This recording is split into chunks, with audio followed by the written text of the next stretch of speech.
أعوذ بالله من الشيطان الرجيم. بسم الله الرحمن الرحيم. لا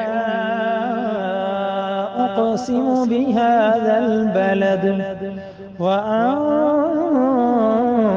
حل بهذا البلد ووالد وما ولد لقد خلقنا الإنسان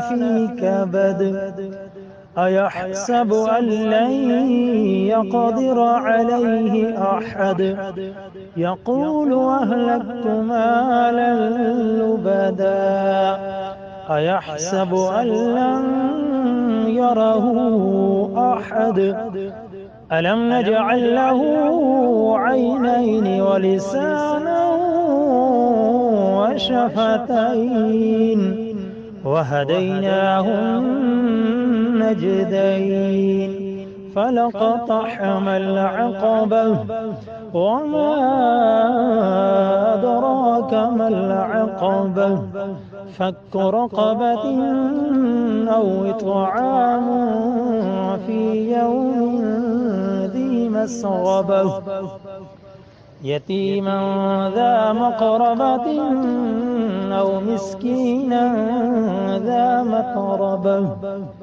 ثم كان من الذين آمنوا وتواصوا بالصبر وتواصوا بالمرحمة أولئك